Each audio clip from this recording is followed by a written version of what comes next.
Hi everyone, now we'll see the second unit in disaster management subject.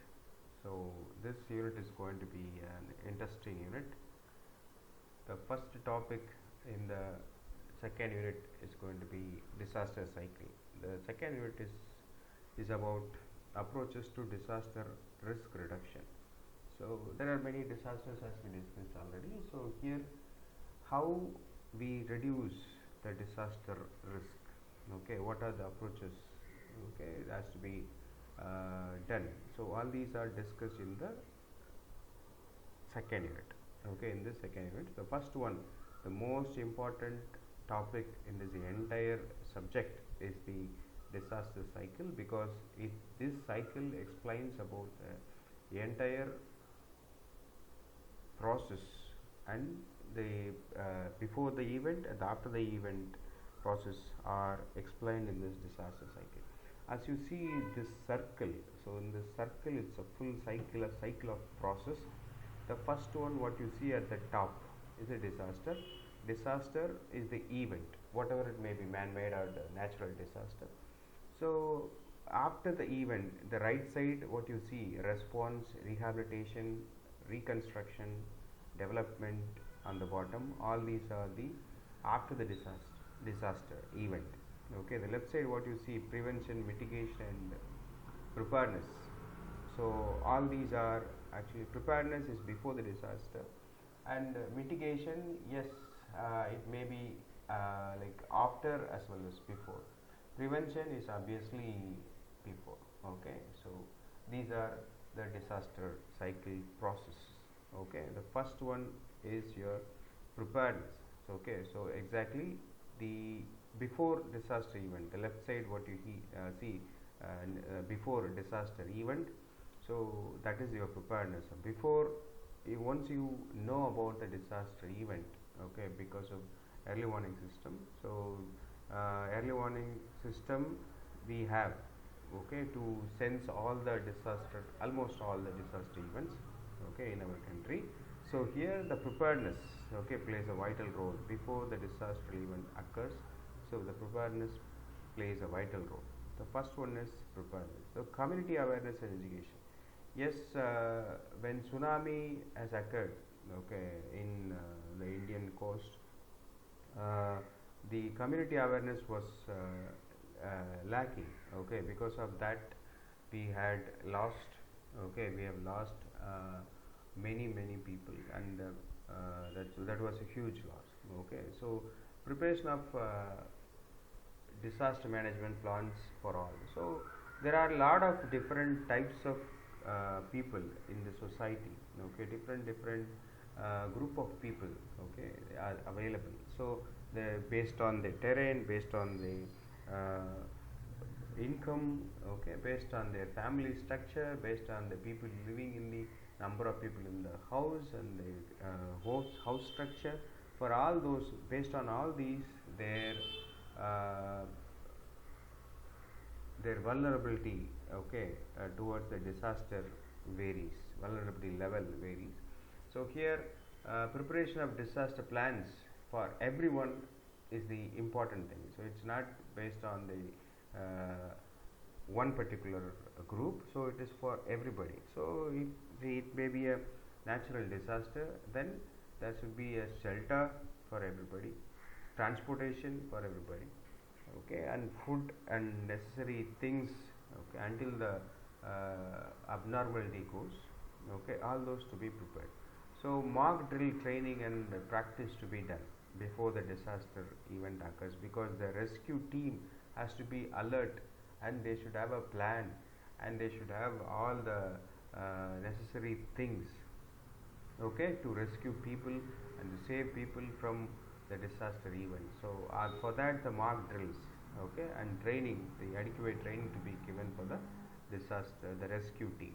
Okay, so the preparation of inventory of resources. So here the resources preparation. So if many people are brought to shelters, there they need food, water, sanitization, all those. So for that, preparation should be done earlier. Okay, so and then proper warning system. So every, if it is a cyclone, so it is just coming, going here, passing this way, that way. So by giving proper warning to all the people, so we can reduce huge losses. Okay, so here the arrangement has to be done everywhere. Okay, so not only by the government, so all the people, whoever willing, whoever is economically strong, that financially strong, so those people can help. Okay, the people who are actually affected or may be affected by the disaster event. So there is preparedness, right, before the event. These are done. So vulnerable groups of the society identification is very, very important. So the women, children, elders, okay, these people are most vulnerable people in the universe, okay, for all the disaster. So these vulnerable groups, okay, has to be identified, and they should be safeguarded earlier first. So during the flood as well as tsunami, the people in slum has to be vacated because their house it's not a strong house. They are in so constrained area.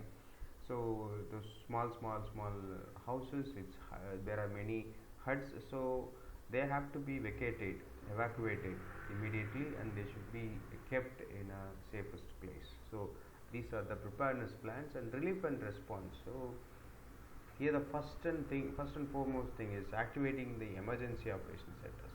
So emergency operation centers, obviously our hospitals, fire services, police department, okay, all the other rescue departments, okay, all these are should be activated, and they should have a proper plan, okay, and flow of the operation, the reporting, right, all those things should be streamlined before the disaster event occurs. So this is after the disaster. So relief and response.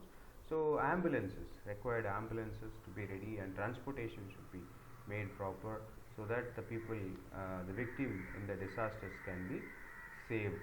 Okay, so plans implementation and the cooperation among all the other teams are very, very important. So setting up the community kitchen.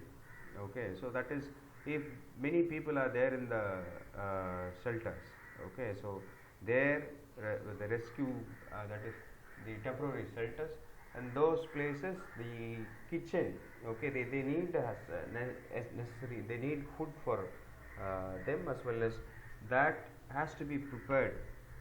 So for that, and many local people, NGOs, right, so that can be utilized, and mobilizing the resources, yes, and that is the most important. We face a lot of issues in this mobilizing, okay, in the Chennai flood, okay, because most of the Chennai the most of the Chennai area was affected by the Chennai flood.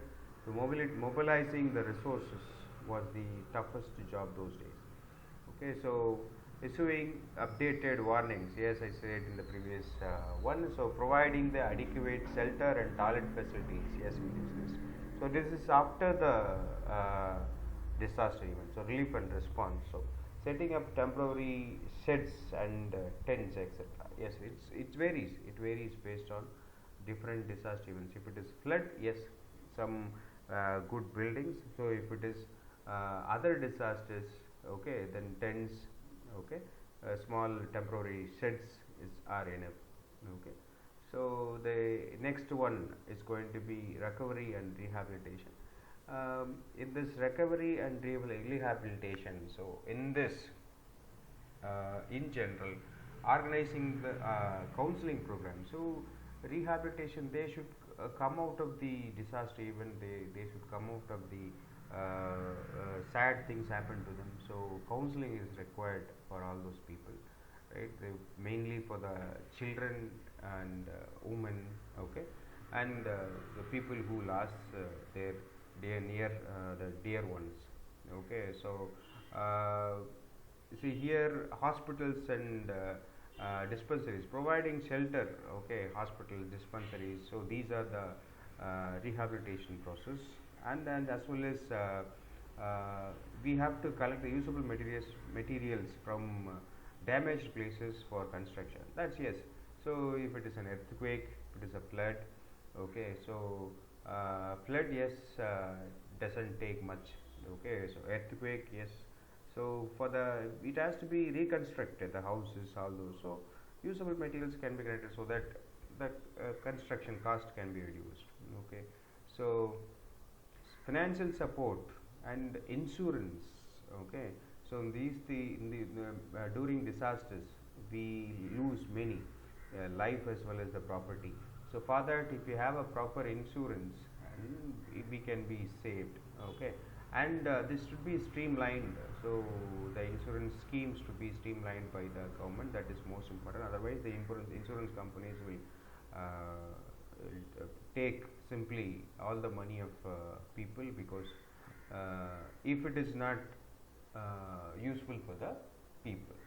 Okay, so if the people have to pay too much money for the insurance and they don't get anything for due to many conditions, then it's of no use.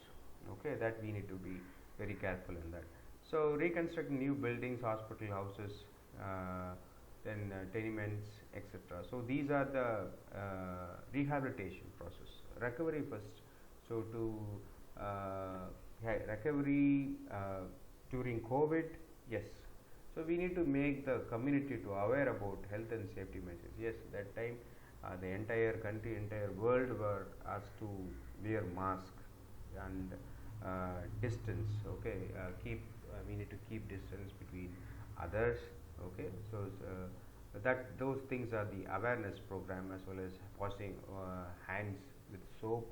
So these are the awareness for the recovery from the disaster events. So planning for prevention and mitigation. So here like a land use planning. So if it is an earthquake, so what kind of land we have to use? So we have to use the land for shelters which is flat, okay, safe, and there is no building nearby that. Okay, then and as well as for flood, we should be the temporary shelter should be having some adequate height, and then the necessary things, all those sanitization facilities, all those. Then preventing habitation in risk zones. Right? So risk zones has to be right safeguarded. Right? So here during earthquake, the construction areas, okay, the areas which has very what is it, huge buildings with improper constructions, all those. So if it is if we get alert, immediately those people have to be evacuated. Uh, like constructing disaster resistant buildings, houses, etc. Yeah, this is most important. So using technology in construction, like to get away from the earthquake. Yes, many technologies, yes, now is coming. The ancient days itself, the Tanjavur temple was constructed by the the Rajaraja Chola. That has that has the ability of withstanding even the much higher earthquake, because it is actually standing on the huge stand bed. Okay, under the ground. So this is how they constructed, because the temple doesn't get. They make sure the temple doesn't get affected if any earthquake comes. So likewise, using technologies in how constructing our houses and buildings is most important thing, so that we will be safe always. Then finding ways to reduce risk, okay, even before the disaster happens. So that is the most important. So whatever happens after the disaster, that won't be fruitful. Okay, whatever the steps we take, okay, in a hurry, as well as without any proper plans. So it's very tough to streamline everything. Okay, that may lead to huge loss. So that should be avoided. So we need to be ready. Okay, so we need to find ways to reduce risk even before the disaster happens. So that's what is the most important thing in this. So here educating the people is very very important. So for that we can use schools, so the school children, colleges, right, and other educated people, and as well as NGOs, government organizations.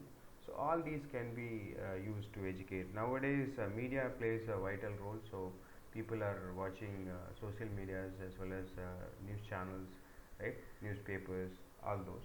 So through that, okay, through those we can educate the people. So this is about disaster cycle. Yes, thank you.